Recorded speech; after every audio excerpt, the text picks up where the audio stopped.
صلوا عليه وسلموا تسليما اللهم صل على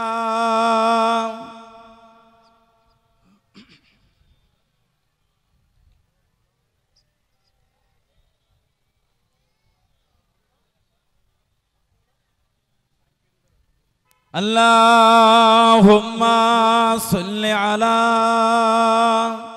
سيدنا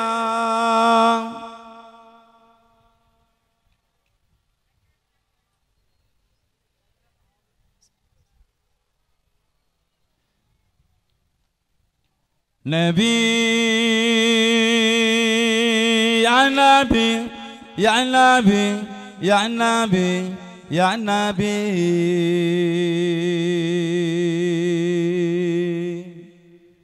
نبي يا نبي يا نبي يا نبي يا نبي يا نبي زمین نو زمان تمہارے لیے مکی نو مکہ تمہارے لیے زمین نو زمان تمہارے لیے مکی نو مکہ تمہارے لیے چنی ہو چنا تمہارے لیے ہم آئے ہیں تمہارے لیے نبی یا نبی یا نبی یا نبی یا نبی یا نبی یا نبی یا نبی یا نبی یا نبی یا نبی اللہم صلی علی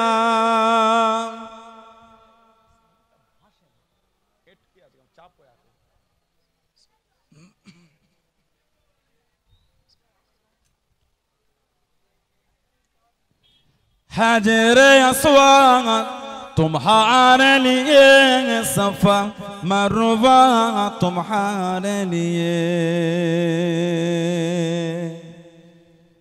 حجر اسود تمہارے لیے صفا مروہ تمہارے لیے عرش عظیم تمہارے لیے مدینہ و مکہ تمہارے لیے عرش عظیم تمہارے لیے مدینہ و مکہ تمہارے لیے نبی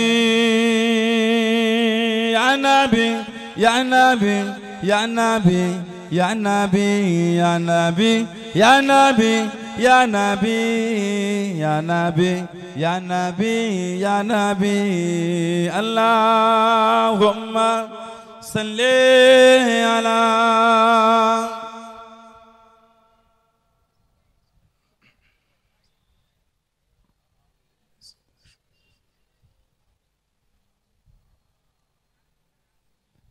لا مقصود الا اللہ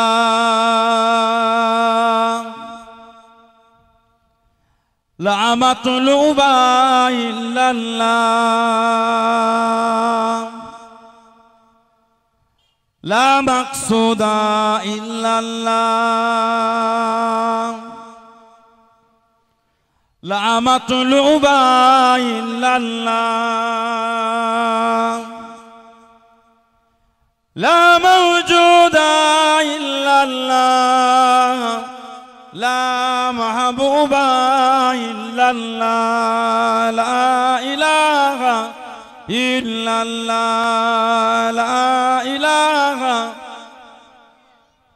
لا إله إلا الله محمد رسول الله اللهم صل على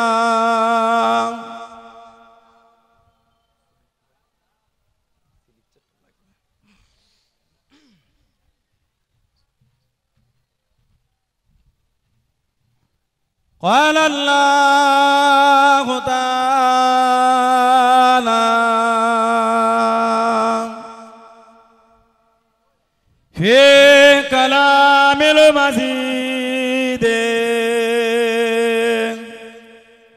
والفرقان الحميد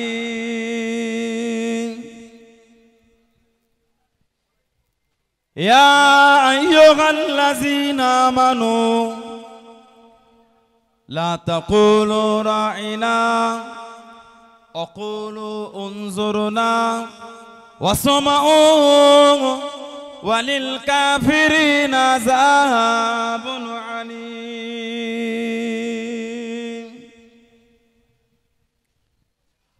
قال رسول الله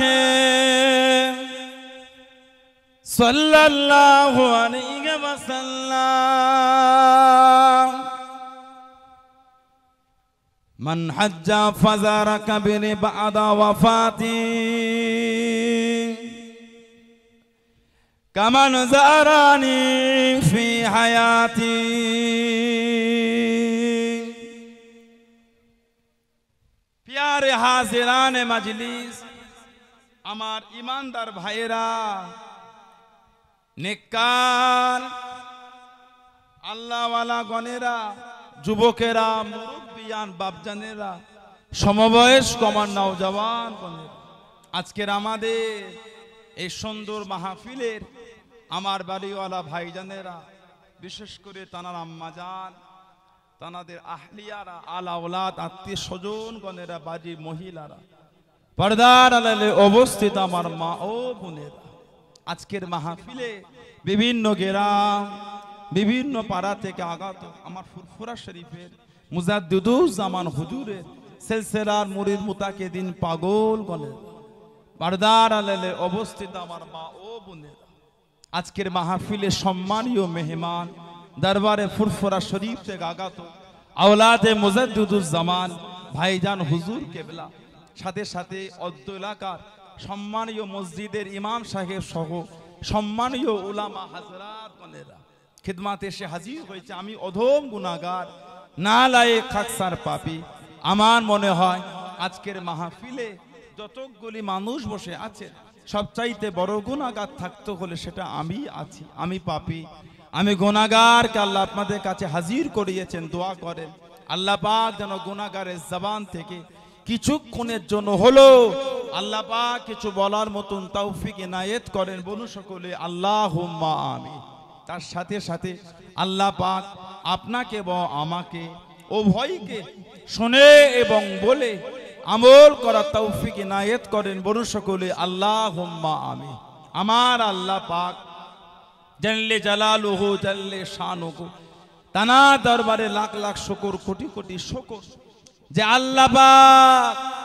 আপনাকে আমাকে এতগুলি মানুষ এতগুলি মুসলমানকে এমন একটা সুন্দর মাহফিলে হাজির করালেন এমন একটা জায়গায় বসালেন সকলে মিলে আল্লাহ পাকের শুকর আদা করে বলুন আলহামদুলিল্লাহ জোরে বলেন আলহামদুলিল্লাহ এমন একটা জায়গায় এসেছেন এমন একটা মাহফিল যে মাহফিলে বসলে আল্লাহর রহমতের ফারিস্তারা নূরের ডানাগুলিকে দে বান্দা বান্দীদের মাথার উপর ছিমো করে রাখেন বলুন না সুবহানাল্লাহ এমন একটা জায়গায় এসেছেন হাদিস শরীফে এসেছে নাসাই শরীফের হাদিস খরাজা আলা হালকাতি মিন আসহাবিহি রাসূলুল্লাহ সাল্লাল্লাহু আলাইহি ওয়াসাল্লাম আল্লাহ নবী সাহাবাদের একটা হালকার পাশ থেকে হেঁটে হেঁটে চলে যাচ্ছেন হালকা হালকা মানে হলো জামায়াত দলবদ্ধ হওয়া আমরা বলি না হালকা জিকিরে মাহফিল মাহফিল মানো যা হালকা মানো তা হালকা মানে দলবদ্ধ হওয়া জামায়াত হওয়া একত্রিত হওয়া সাহাবারা সব দল বেঁধে বসে আছে আল্লাহ রাসূল সাহাবাদের পাশ থেকে হেঁটে হেঁটে চলে যাচ্ছেন আল্লাহ রাসূল দাঁড়িয়ে গেলেন সাহাবাদের জিজ্ঞাসা করলে মা আজলাসাকুম জালাসা ইয়াজলিসু মানে বসা ও আমার সাহাবারা মা আজলাসাকুম কি ব্যাপার সব দল বেঁধে কেন বসেছো একত্রিত হয়ে সাহাবারা জবাব দিয়ে ইয়া রাসূলুল্লাহ জালাসনা নাদউল্লাহু ওয়া নাহমাদুহু লিহাদানা লিদীনিহি ইয়া রাসূলুল্লাহ হুজুর বিয়াদে মাপ চাই আমাদের বসার কারণ আল্লাহর হামদ আল্লাহর তারিফ আল্লাহর প্রশংসা কারণ তারা দ্বীনে ইসলামকে পাঠিয়ে আল্লাহ আমাদের করে হেদায়েত দিয়েছেন জোরে বলুন আর জোরে বলা যাবে না। আর অমান্না আলাইনা বিকা ইয়া রাসূলুল্লাহ,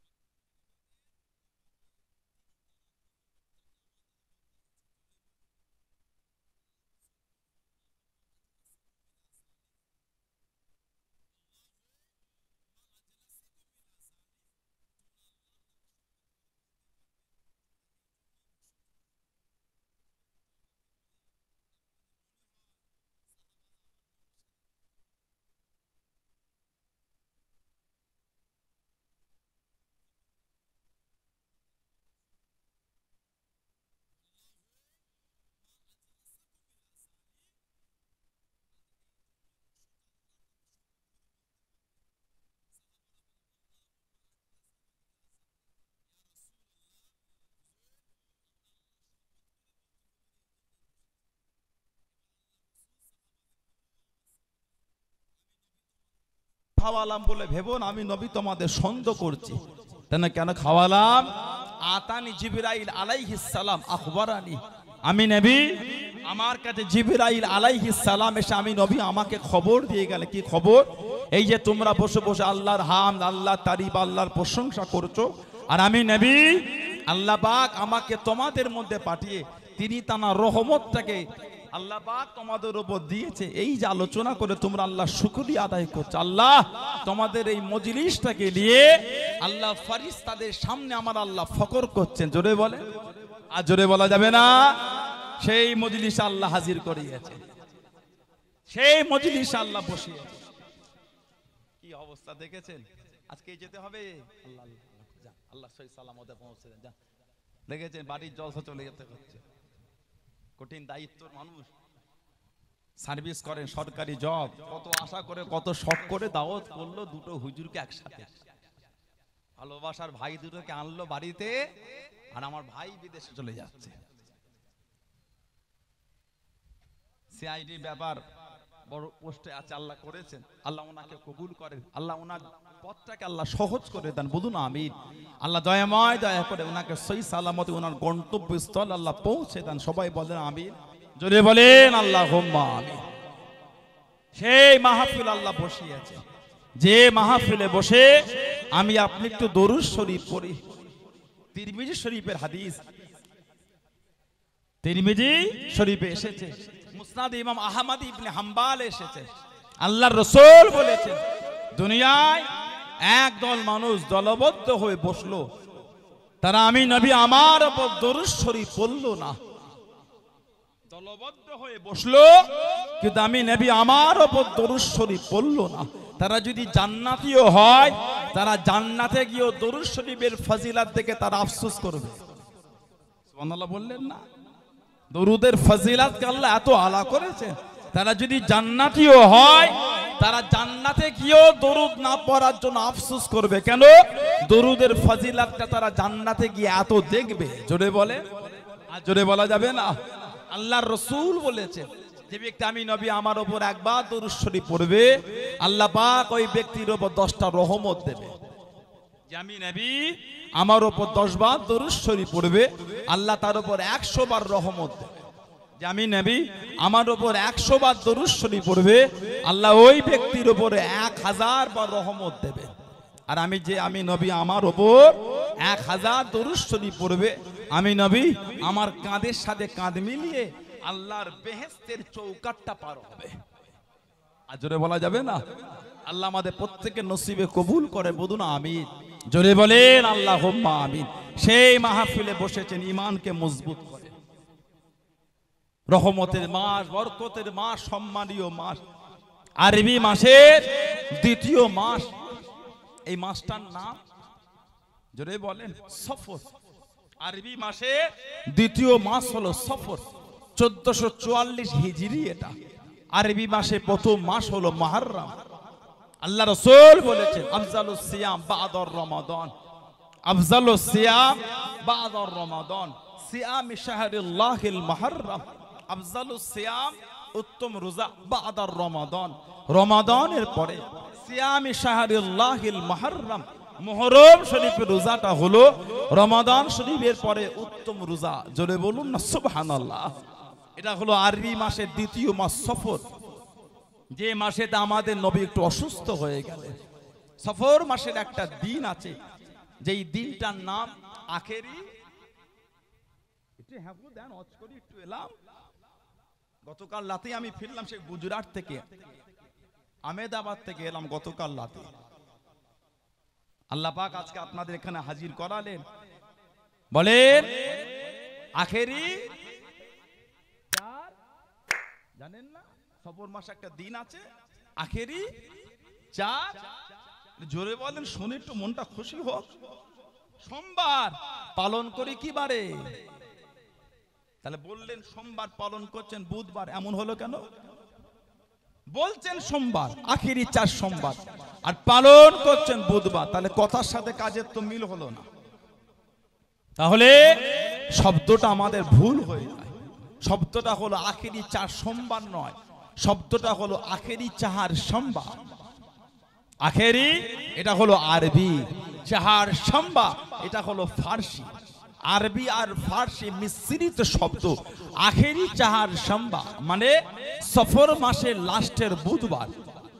সফর মাসের লাস্টের বুধবার, যেই দিন আল্লাহর রাসূল গোসল করেছিলেন দীর্ঘদিন অসুস্থতার পরে। আল্লাহ রাসূল বিদায় হজ করে এলেন 10ম হিজরি। 6ষ্ঠ হিজরিতে ছিল আমার নবী পাকের সুলে হুদাইবিয়া, 6ষ্ঠ হিজরি। আল্লাহ রাসূল সাহাবাদের নিয়ে ওয়াজ করছেন। আল্লাহ রাসূল বললেন, আমি নবী গতকাল রাতে স্বপ্নের মধ্যে দেখলাম আমি নবী যেন আল্লাহর কাবাটাকে তওয়াফ করছি। বলুন না সুবহানাল্লাহ। নবীদের স্বপ্ন কিন্তু সত্য, নবীদের স্বপ্ন হলো সত্য। সাহাবারা বলে, ইয়া রাসূলুল্লাহ কতদিন আল্লাহর কাবা দেখিনি, সেই হিজরত করে এলাম 6 বছর পরে গেল, যদি একটু যেতেন, যদি একটু যেতেন আমরা আপনার সাথে যেতাম। নবী বলেন চলো। 1400 জন সাহাবাকে নিয়ে রাসূল বার হয়ে গেলেন 6ষ্ঠ হিজরি। আল্লাহ রাসূল প্রথমে চলে গেলেন জুল হুলাইফা, মদিনা শরীফের মিকাত। মিকাত মানে সীমানা, নির্দিষ্ট জায়গা। জুল হুলাইফা আমাদের মিকাতের নাম। আমরা ভারতবাসী, আমাদের মিকাতের নাম, আমাদের মিকাতের নাম হলো ইয়া লামলাম। আমাদের মিকাতের নাম ইয়া লামলাম। আগে পানির জাহাজে করে হজ করতে যেত, এই দূর থেকে দেখতে একটা জায়গায় আগুন জ্বলছে, আগুন, ওই জায়গাটায় গিয়ে জাহাজটা লঙ্গর লাগিয়ে দিত, দিয়ে সব হাজিরা পবিত্রতা তাহারাত অর্জন করে ইহরামটা পড়তেন। আমাদের মিকাতের নাম হলো ইয়া লামলাম। মদিনা শরীফের মিকাতের নাম হলো জুল হুলাইফা। এই মিকাত যদি কেউ বিনা ইহরামে যায়, কঠিন গুনাহগার, এবং তাকে দাম দিয়ে দেওয়া একটা পশুকে জবাই করতে হবে। এখন ইদানিং আমাদের এলাকা থেকে উমরায় যাওয়াটা একটু বেড়েছে। আল্লাহ আমাদের সকলকে যাওয়ার তৌফিক দাও, বলুন আমিন। জোরে বলেন আল্লাহুম্মা। কিছু কিছু মানুষ এই ইহরাম গুলোকে লাগেজ করে দিচ্ছে, সে জেদ্দায় গিয়ে পাবে,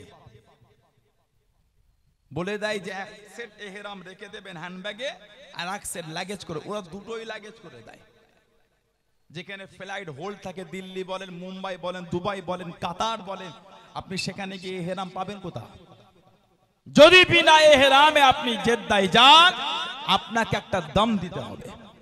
হানাফি মাযহাবে কঠিন গুনাহগার, সাথে একটা দামও আপনাকে দিতে হবে। আমাদের মিকাতের নাম হলো ইয়া লামলাম।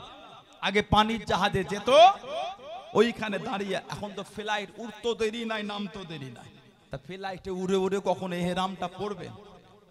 ওই জন্য হজের সময় কলকাতা থেকে ইহরামটা পরিয়ে নিয়ে যায়, আর উমরায় যেখানে হোল্ড থাকে ওইখানে গিয়ে ইহরাম পড়তে হয়। আমাদের মিকাতের নাম হলো ইয়া লামলাম। মদিনা শরীফের মিকাতের নাম হলো জুল হুলাইফা। নবী পাক গিয়ে 1400 জন সাহাবাকে নিয়ে ইহরাম পরে নিলেন। নবী পাক খবর পেলেন কাফের কোন রাস্তা আটকাছে, মক্কা শরীফে যেতে দেবে না। আল্লাহর রাসূল পথটা ঘুরিয়ে নবী পাক যেতে লাগলেন হুদাইবিয়া হয়ে। নবী পাককে গিয়ে হুদাইবিয়ায় দাঁড় করিয়ে দিল, যেতে দেবো না। এই কাফেরদের সঙ্গে কথোপকথন চলছে। আপনার হুদাইবিয়া 6ষ্ঠ হিজরি, সে বছর আর যেতে দিল না, ফিরে এলেন, পরের বছর গিয়েছিলেন। 8ম হিজরিতে ফতে মক্কা 10,000 সাহাবাকে নিয়ে মক্কা শরীফ বিজয় হয়ে গেল। আর দশম হিজরিতে ছিল বিদায় হজ। কম বেশি 1,25,000 সাহাবা। জোরে বলে, আর জোরে বলা যাবে না। ষষ্ঠ হিজরিতে 1400 জন সাহাবা, অষ্টম হিজরিতে 10,000 সাহাবা, আর দশম হিজরিতে বিদায় হজ 1,25,000 সাহাবা। জোরে বললেন না। আল্লাহ রাসূল হজ করে মদিনা শরীফে এসে বিমার হয়ে গেলেন। কিছুদিন সুস্থ, কিছুদিন অসুস্থ, আবার কিছুদিন সুস্থ, কিছুদিন অসুস্থ। আল্লাহর রাসূল বিমারে পড়ে গেলেন। আহা, আমাদের নবী অসুস্থ, বুখারী শরীফে এসেছে। আল্লাহ রাসূল বড় কমজোর হয়ে গেলেন। ডাকলেন আয়েশা রাদিয়াল্লাহু তাআলা আনহা। লোকেরা কি নামাজ পড়ে দিয়েছে? মা বললেন হুজুর আপনার জন্য অপেক্ষা। আল্লাহ রাসূল বলে পানি ঠিক করো। আমার নবীর জন্য পানি ঠিক করলো। আমাদের নবী গোসল করলেন। ওহ, নবী পাক গোসল করে রেডি হয়ে যাবে, এতটা কমজোর নবী ছিলেন, বেহুশ হয়ে গেলেন। আবার আল্লাহ নবীকে হুঁশ দিলেন। নবী বলে আয়েশা রাদিয়াল্লাহু তাআলা আনহা, লোকেরা কি নামাজ পড়ে নিয়েছে? মা বলে হুজুর আপনার অপেক্ষা। নবী আবার বলে পানি ঠিক করো। আবার মা পানি দিলে, আল্লাহ রাসূল আবার গোসল করলেন। নবী পাক আবার গোসল করে, এতটা কমজোর ছিলেন নবী, আবার বেহুশ হয়ে গেলেন। আহা, আল্লাহ রাসূল আল্লাহ পাক হুঁশ দিলেন। নবী আবার বললেন আয়েশা রাদিয়াল্লাহু তাআলা আনহা, লোকেরা কি নামাজ পড়ে নিয়েছে? হুজুর আপনার অপেক্ষা। নবী আবার বলে পানি ঠিক করো। মা আবার পানি দিলেন। আল্লাহ রাসূল গোসল করে 3 বার নবী গোসল করেছে। নামাজটা কোন ওয়াক্তের নামাজ? বলে নামাজটা ছিল এশার নামাজ। আল্লাহ নবী এশার নামাজ পড়াবেন, 3 বার গোসল করেছেন। বুখারী শরীফে এসেছে।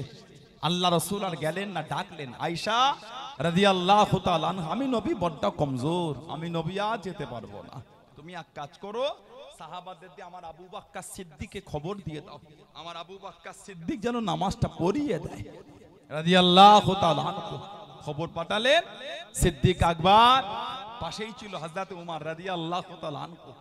ফারুক আজমকে উনি বললেন নামাজটা আপনি পড়ান। হযরত ওমর রাদিয়াল্লাহু তাআলা আনহু বললেন ওই জায়গাটায় আমি নয়, ওই জায়গাটায় আপনি দাঁড়াবেন। জোরে বলুন সুবহানাল্লাহ। আবু বকর সিদ্দিক দাঁড়িয়ে গেলেন সাহাবাদের নিয়ে। আল্লাহ নবী দুজন সাহাবাকে ডাক দিলেন,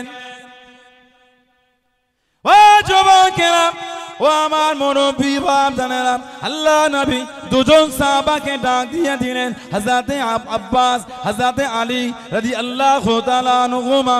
আল্লাহ নবী দুজনের কাঁধে ভরখানা দিয়ে দিলেন। টুকটুক করে আস্তে আস্তে আল্লাহ নবী নববী শরীফের দিকে পার হয়ে গেলেন। আল্লাহ নবীর বাড়ির পর্দাখানা শোনালেন। আল্লাহ নবীর ঘরের পর্দাখানা শুনে গেল।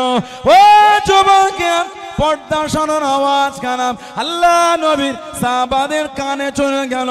আল্লাহ নবীর সাহাবারা আল্লাহ নবীর জন্য রাস্তা খানা ফাঁকা করে দিলেন। জোরে বলুন সুবহান, আর একটু জোরে বলুন সুবহান। নবীর জন্য রাস্তা হয়ে যাচ্ছে। আল্লাহ রাসূল কাতারের মধ্যখান থেকে সাহাবারা সরছেন আর নবী যাচ্ছে দুজনের কাঁধে ভর দিয়ে। হযরত আব্বাস আর হযরত আলী রাদিয়াল্লাহু তাআলা আনহু নবী পাক পুরো আবু বকর সিদ্দিকের পিছনে দাঁড়িয়ে গেলেন। দুরকম বর্ণনা, একরকম বর্ণনায় এই শরীরে হাত দিয়ে মেরেছিলেন সাহাবারা। সিদ্দিক আকবর নামাজ পড়াচ্ছেন, সাহাবারা শরীরে মারছেন, আওয়াজ করছেন। যখন আওয়াজটা অতিরিক্ত হয়ে গেল, হযরতে আবু বকর সিদ্দিক নামাজ অবস্থায় ঘুরে দেখছেন এত আওয়াজ হচ্ছে কেন। ঘুরে দেখছেন পিছনে আল্লাহর রাসূল দাঁড়িয়ে আছেন। জোরে বলুন। উনি আর ইমামের জায়গায় দাঁড়ালেন না, উনি টুকটুক টুকটুক করে পিছু হেঁটে নেমে আসছেন। কিতাব এসেছে আল্লাহর রাসূল মানা করছেন আবার দরকার নেই, নামাজ চালিয়ে যান। উনি আর নবীর কথা শুনলেন না। উনি পিছনে এসে নবী পাক গিয়ে বসলেন, আর নবীর পাশে উনি কাঁধে কাঁধ মিলিয়ে দাঁড়িয়ে গেলেন। সেদিনের নামাজটা আল্লাহর রাসূল বসে বসে পড়িয়েছেন। সিদ্দিক আকবর নবীকে দেখে নামাজ পড়েছেন, আর আবু বকর সিদ্দিককে দেখে সমস্ত সাহাবারা নামাজ পড়েছিলেন। জোরে বলুন, আর জোরে বলা যাবে না। এটা হলো এই আরবি মাসের দ্বিতীয় মাস সফর। এত কমজোর আমাদের নবী হয়ে গেলেন, এত অসুস্থ হয়ে গেলেন নবী। ইসলামের খেলাফতের দায়িত্ব দিয়ে দিলেন সাহাবাদের উপরে। আল্লাহ রাসূলের কাছে সাহাবিয়া এলেন, মহিলা, ইয়া রাসূলুল্লাহ হুজুর এটা জানতে চাই নবী বলে ফিরে যান, পরে আসবেন।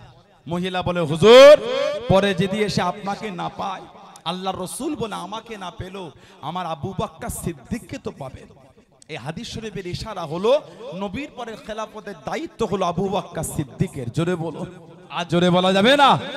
এত শান আল্লাহ দিয়ে দিলেন। দিনের জন্য যে কুরবানি, আল্লাহর ইসলামের জন্য যে কুরবানি তারা দিলেন, আহা, নিজেদের জীবনগুলো নবীর কদমে বিলীন হয়ে গেল। জোরে বলেন, আর জোরে বলা যাবে না? দিনের জন্য যে খেদমত সাহাবারা জীবনে যা করলেন, ইসলামের যে যুদ্ধ, আল্লাহ রসুল অফারশরী পেলেন 11 হিজরি, জীবনের শেষ যুদ্ধে গেলেন 9 হিজরি, তাবুকের যুদ্ধ। এর আগের বছর একটা যুদ্ধ হয়েছিল 8 হিজরিতে, জঙ্গে মুতা বা মাউতার যুদ্ধ। জঙ্গে মুতা বা মাউতার যুদ্ধ 8 হিজরি, রোম সাম্রাজ্য হেরাকেল বাদশার বিরুদ্ধে। আল্লাহ রসুল পাঠালেন 3000 সাহাবা, 3000 সেনাপতি দিলেন 3 জনকে, হযরতে যায়েদ ইবনে হারেসা, হযরতে জাফর ইবনে আবি তালিব আর হযরতে আব্দুল্লাহ ইবনে রওয়াহা রাদিয়াল্লাহু তাআলা আনহুমা। 3000 সাহাবা, 3 জন সেনাপতি। আর কাফেরদের সৈন্যের সংখ্যা ছিল 1 লক্ষ, আর বিভিন্ন গোত্র থেকে জড়ো হলো আরো 1 লক্ষ, মোট 2 লক্ষ কাফের। আর নবী পাঠাচ্ছেন 3000। এই 2 লক্ষর কাছে 3000 কিছু মনে হবে বলে মনে হয়? তারপরও সাহাবারা পিছু হাঁটছে না, যেতে তৈরি আছেন। জোরে বলে, হযরতে যায়েদ ইবনে হারেসা, হযরতে জাফর ইবনে আবি তালিব আর আব্দুল্লাহ ইবনে রওয়াহা, ইনারা হলেন সেনাপতি রাদিয়াল্লাহু তাআলা। হযরতে মা আয়েশা রাদিয়াল্লাহু তাআলা জিজ্ঞাসা করেন, হুজুর আপনার জীবনের সবথেকে কষ্টের দিন কোনটা? নবী পাক ঝরঝর করে কেঁদে ফেললেন। আয়েশা রাদিয়াল্লাহু তাআলা আনহা, আমি নবী, আমার জীবনে সবথেকে কষ্টের দিন হলো তায়েফ। আল্লাহ রাসূল 10 দিন ছিলেন। নবী পাক বলেন, আমাকে এত মার মেরেছিল, আমার শরীরের জুব্বাটা রক্তে ভেজে লাল হয়ে গেল, রক্ত গড়িয়ে গড়িয়ে আমার জুতোটা রক্তে ভিজে গেল। নবী পাক বলেছে জীবনের সবথেকে কষ্টের দিন হলো তায়েফ। 10 দিন নবী ছিলেন। সেই হযরতে যায়েদ ইবনে হারেসাকে নবী নিয়ে গেলেন, তানাকে দায়িত্ব দিয়ে দিলেন 8 হিজরিতে জঙ্গে মুতা। 3000 সাহাবা, এর মধ্যে একজন ছিলেন জানার নাম হলো হযরতে খালিদ বিন ওয়ালিদ রাদিয়াল্লাহু তাআলা আনহু, জানার লাকাব ছিল সাইফুল্লাহ, যিনি হলেন আল্লাহ পাকের তলোয়ার। জোরে বলেন, আর জোরে বলা যাবে না? আল্লাহ নবীর সামনে দাঁড়িয়ে গেলেন। ও যুবকেরা, ও আমার মুরব্বী বাপ জানেরাম, আল্লাহ নবীকে সালাম খানা জানিয়ে দিলেন, আসসালামু আলাইকুম ইয়া রাসূলুল্লাহ। আমি বললাম, আল্লাহ নবী সালামে জবাব খানা দিলেন, আল্লাহ নবী উত্তর খানা দিলেন, আল্লাহ নবীকে জানিয়ে দিলেন, ইয়া রাসূলুল্লাহ। আমি বললাম, ইয়া রাসূলুল্লাহ। আমি বললাম, আল্লাহ পাকের নবী, হুজুর বিয়াদি মাফ করুন, গুস্তাখিটা ক্ষমা করুন, হুজুর আপনি আমার জন্য দোয়া করেন, হুজুর আমি যেন শহীদ হয়ে যাই, হুজুর আমি যেন শহীদ হয়ে যাই। আল্লাহ নবী জানিয়ে দিলেন, আল্লাহ নবী শুনিয়ে দিলেন, ও বাবা খালিদ বিন ওয়ালিদ রাদিয়াল্লাহু তাআলা আনহু, তুমি শহীদ হবে না বাবা, তুমি শহীদ হবে না বাবা। ইয়া রাসূলুল্লাহ। আমি বললাম, আপনি অমুক জনকে জানিয়ে দিলেন, আপনি অমুক সাহাবীকে শুনিয়ে দিলেন, ও বাবা সাহাবী তুমি শহীদ হবে বাবা, ও বাবা সাহাবী তুমি শহীদ হবে বাবা। ইয়া রাসূলুল্লাহ। আমি বললাম, হুজুর আমি কেন শহীদ হব না, হুজুর আমি কেন শহীদ হব না? ও যুবক, আল্লাহ নবী জানিয়ে দিলেন, ও বাবা খালিদ বিন ওয়ালিদ, তুমি হলে সাইফুল্লাহ, তুমি হলে আল্লাহ পাকের তলোয়ার, আল্লাহ পাকের তলোয়ার দুনিয়ার কারোর কাছে নত হবে না, দুনিয়ার কারোর কাছে হারবে না। ও বাবা খালিদ বিন ওয়ালিদ রাদিয়াল্লাহু তাআলা আনহু, তুমি হলে আল্লাহ পাকের তলোয়ার। জনে বলুন সুবহান, আর একটু জনে বলুন সুবহান।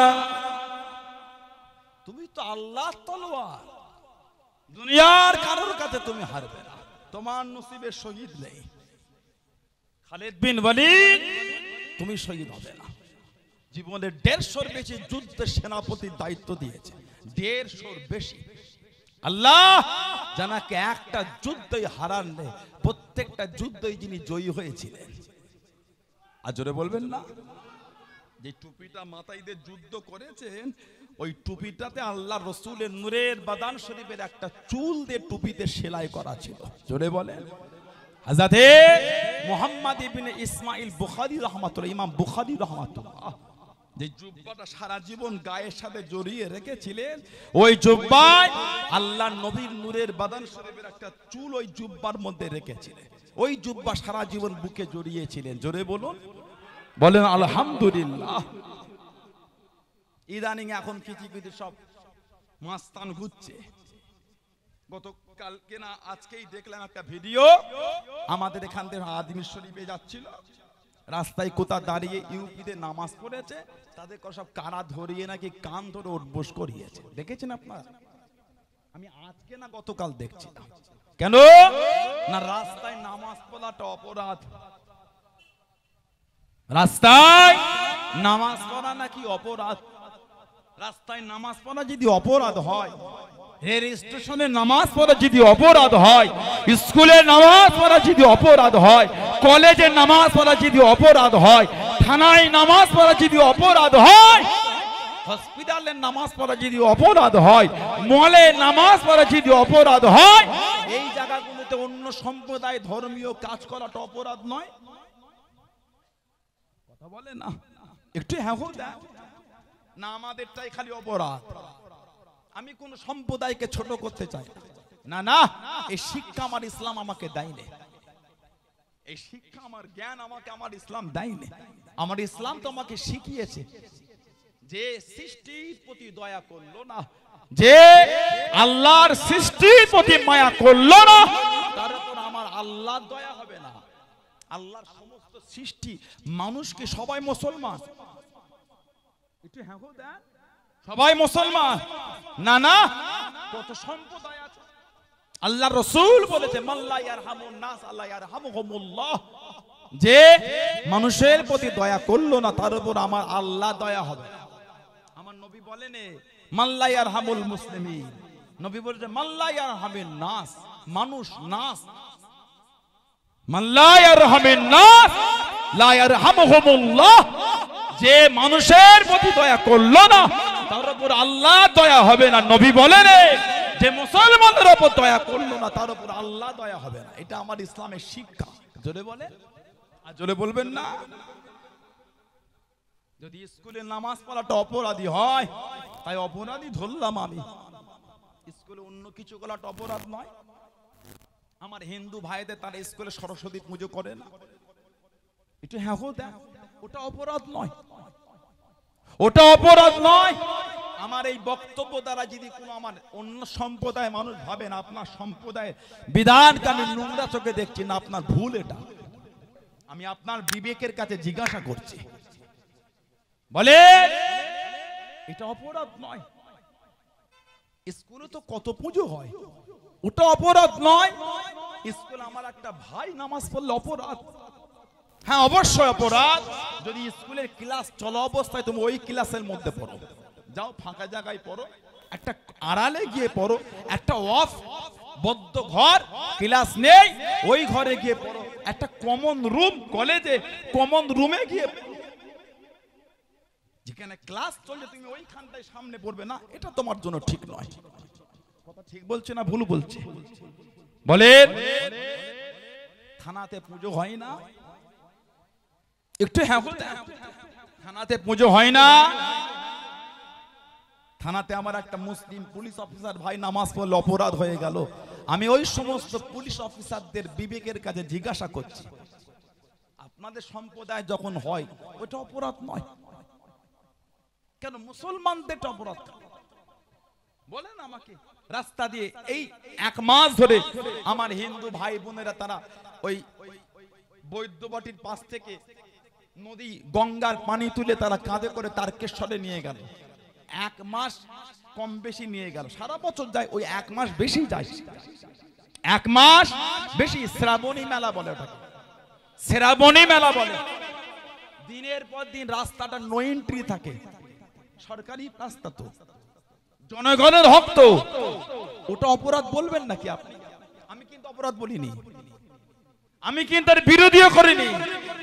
কোন হিন্দু ভাই বোন যদি মিডিয়ায় দেখেন আমার যদি খারাপ বক্তব্য আপনি আজ বার করার চেষ্টা করেন, আপনার বিবেকহীন মানসিকতা। না না, আমি এর বিরুদ্ধে করিনি, কিন্তু আমার প্রশ্ন, এটা আমার জানার ইচ্ছা। তখন থেকে কথা বললো না। একটা মুসলমান যখন রাস্তার গায়ে নামাজ পড়ে কেন কথা হয়ে যায়? রাস্তার মধ্যখানে পড়ো না, ওটাও অন্যায়। দিনের পর দিন প্রতিদিন পড়ো না, ওটাও অন্যায়। মসজিদে পড়ো। সফর করছি ট্রেনে, আমার নামাজ কাজা হয়ে যাবে। 6টা সিট, তার মধ্যে আমি টুক করে বসে, আমার সামনে সিটে ভাই একটুখানি যদি সরতে 5 মিনিট, আমি টুক করে বসে বসে নামাজটা পড়ে দিলাম। কি জায়গা যদি পাই দাঁড়িয়ে পড়ে দিলাম, কাউকে কষ্ট দিয়ে নয়। এটা অপরাধ কেন? এটা কেন অন্যায়? এটা কি আমি জানতে পারি না? এটা কি আমার জানার ইচ্ছা নয়? গত মাসে কি তার আগের মাসে আমার ভারতবর্ষের একটা কুলাঙ্গার দেশদ্রোহী একজন মহিলা আমার নবী পাককে নোংরা ভাষায় কথা বলতো। তাকে সাপোর্ট দেবার জন্য আবার কত দেশদ্রোহী বার হয়ে গেল। কথা ঠিক বলছি না ভুল বলছি? তাকে সাপোর্ট দিবার জন্য ইন্টারনেটে কত দেশদ্রোহী দেখতে পেলাম। আমার আন্দোলন করেছি, করিনি? পুলিশকে পিটিয়ে, পুলিশকে মেরে, পুলিশের হাত ভেঙে। না না, এই শিক্ষা আমার ইসলাম আমাকে দেয়নি, আমার নবী দেয়নি। যেই নবীর ভালোবাসা আন্দোলন করছে ওই নবী তো আমাকে দেয়নি। নবী ভালোবাসা আন্দোলন করব, নবীর কথা মানব না, এটা তো হতে পারে না। বলে সোশ্যাল সাইটে কত দেশদ্রোহী, কত কুলাঙ্গার, কত কি বলেছে বলেন। তার কদিন আগে, তার কদিন পরে আপনার সব অগ্নিপথ কেলে কোটি কোটি টাকার ক্ষতি হয়ে গেল, ট্রেন জ্বালিয়ে দিল। আমার কথা আপনাদের অসুবিধা হয়? বিরক্ত লাগছে আপনাদের? কোটি কোটি টাকার রেল পুড়িয়ে দিল। কোন জঙ্গি সংগঠন পুরালো? যারা চিল্লাচ্ছিল। আমরা ওই অগ্নিপথের কর্মী ভাইদের আন্দোলনকে আমরা বিরোধী করিনি, কিন্তু পদ্ধতিটা আমরা বিরোধী না। দেশের সম্পত্তি ক্ষতি করে আন্দোলন হয় না। আমার দেশের সম্পত্তি, আমাদের ট্যাক্সের টাকা সম্পত্তি। তাদের পদ্ধতি ভুল, আন্দোলনকে সাপোর্ট করি। এই পদ্ধতিটা ভুল, আন্দোলনকে সাপোর্ট করি। কিন্তু ওই সমস্ত কুলাঙ্গারদের কাছে জানতে চাই, যারা নূপুর শর্মার বিরুদ্ধে আন্দোলনকে বলেছিল জঙ্গি সংগঠন করছে, তারা ওদের বিরুদ্ধে কোনো লেবেল লাগাবে না? কি বলে? গত কদিন আগে কলকাতায় কি হলো, একটা কোন পার্টির বলতে পারবো না, ও রাজনীতি ওসব বুঝবে, কিন্তু তাদের ব্যবহারটা, একটা পুলিশকে মেরে পশুর মতন মেরেছে। কোন জঙ্গি সংগঠন মারলো? ও নেটে মনে হয় চর্চা হবে না। কি বলে? কোন জঙ্গি সংগঠন গাড়িতে আগুন ধরালো? 5টা মিডিয়া গুণ এটা পেপারের হেডলাইন এনে চর্চা করবে না? কোন দেশ থেকে ট্রেনিং পেলো ওরা? কোন জঙ্গিদের কাছে ট্রেনিং পেলো এরা? দেখি এত মোটা মোটা মোটা লাঠি নিয়ে ঘুরছে। ঠিক বলছি না ভুল বলছি? কোন রাজনীতি বলতে পারবো না। কোন রাজনীতি ডেকেছে, কোন রাজনীতি বাধা দিয়েছে তাও বলতে পারবো না। রাজনীতির কথা বলার সময় আমার কাছে নেই, কিন্তু আমার জানার ইচ্ছা, রাস্তায় মুসলমান নামলে যারা জঙ্গি বলে আখ্যায়িত করে লেবেল লাগায়, তাদের মুখে এখন তালা চাবি কেন? তাদের মুখে তালা চাবি কেন? প্রকাশ্য যারা গুন্ডাগিরি করে গাড়িতে আগুন ধরালো, পুলিশের গাড়িটাকে কিভাবে ভাঙলো, কিছু কিছু পুলিশ আশ্রয়ের জন্য, পুলিশ আশ্রয়ের জন্য আল্লাহর ঘর বাইতুল্লাহ আশ্রয় নিয়েছে। শেখো দেখে, আল্লাহর ঘরে আশ্রয় দেয়, আল্লাহর ঘর আশ্রয় দেয়, আল্লাহর ঘরে কাউকে বার করে দেয় না। জোরে বলে, আর জোরে বলা যাবে না?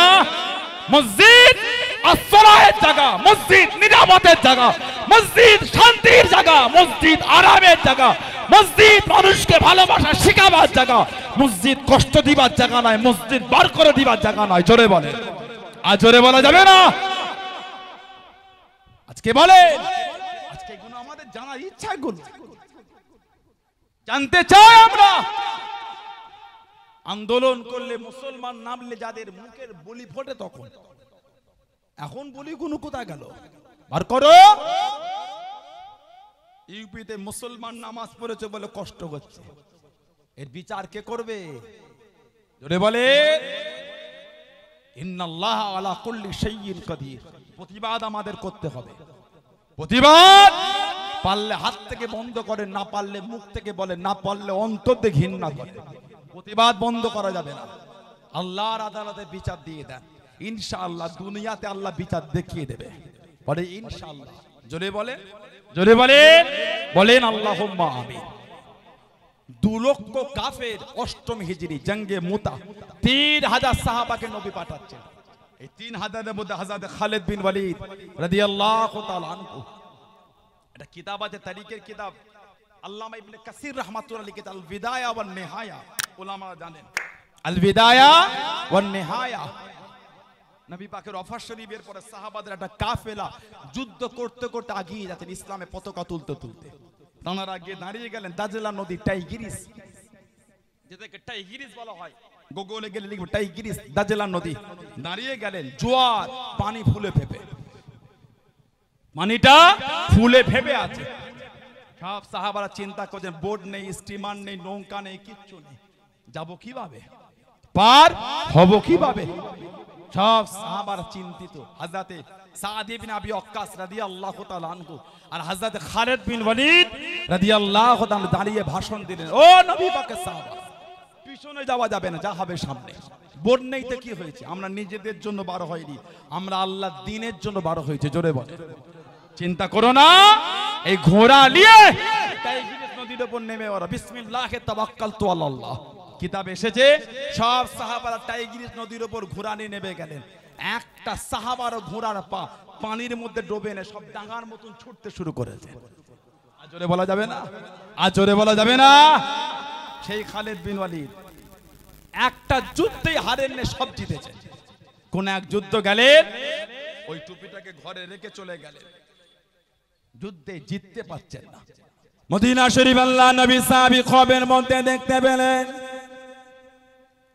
ও যুবকেরা, ও আমার মুরব্বী বাপদানেরা, আল্লাহ নবী স্বপ্নের মধ্যে জানিয়ে দিলেন, আল্লাহ নবী খবরের মধ্যে শুনিয়ে দিলেন, ও বাবা সাহাবী, আমার খালিদ বিন ওয়ালিদ যুদ্ধের ময়দানে গেলে যায়, তোমরা তাকে গিয়ে সাহায্য করা করে যাও, তাকে গিয়ে সাহায্য করা করে যাও। আল্লাহ রাসূল সাহাবীর ঘুমখানা ভেঙে গেল, সাহাবীদের বাড়ি বাড়ি চলে গেলেন, সাহাবীদের দুয়ারে দুয়ারে চলে গেলেন।